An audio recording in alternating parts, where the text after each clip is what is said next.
नमस्कार मंडळी, बंदरकर रेसिपीमध्ये आपलं स्वागत आहे. गावावरून खास ओल्या काजूची भेट आलेली आहे. बघू शकता बघा, हिरवेगार कसे काजू आहेत. आणि आज मी खास काजू मसाला रेसिपी बनवणार आहे. त्यासाठी मी काजू कापून घेतले आहेत बघा, आणि त्यानंतर मी ते गरम पाण्यामध्ये टाकणार आहे, कारण सालं आपोआप त्यांची स्वतःच निघतात. आणि ती काढलेली आहेत सालं बघा. सालं काढून घेतल्यानंतर ही रेसिपी तयार करते. गॅस पेटवलेला आहे, गॅसवरती कढई ठेवलेली आहे. त्यात 1 चमचा तेल टाकलेलं आहे. तेल गरम झाल्यानंतर तमालपत्र टाकलेले आहे. त्यानंतर एक कांदा टाकलेला आहे बारीक. त्यानंतर टोमॅटो टाकलेले आहे बारीक चिरून.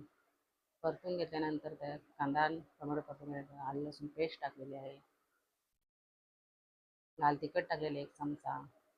वाटण टाकलेलं आहे कांदा खोबऱ्याचं आणि व्यवस्थित परतून घेतलेलं आहे तेल सुटेपर्यंत, बघू शकता. आणि 1 चमचा गरम मसाला टाकलेला आहे. ते व्यवस्थित मसाला परतून घ्यायचा आहे. त्यानंतर 2 चमचे मी पाणी टाकलेलं आहे, जेणेकरून ते व्यवस्थित मसाला शिजला पाहिजे. चवीनुसार मीठ टाकलेलं आहे, बघू शकता. आणि एक बारीक बटाटा कापून टाकलेला आहे मी. आणि काजू टाकलेले आहेत बघा. काजू टाकल्यानंतर व्यवस्थित परतून घेतले. ते परतून घ्यायचे आहेत. जास्त पण परतायचे नंतर तुकडे होतील, कारण ते काजू एकदम नाजूक असतात.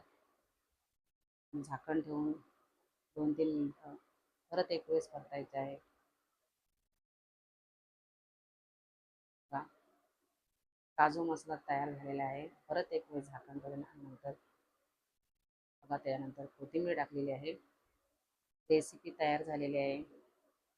छानपैकी रेसिपी तयार झालेली. वाव, असं छान वास येतोय ना रेसिपी काजूचा. गावाला गेल्यासारखं वाटलं एकदम. अशी काजूची भाजी तयार झालेली आहे.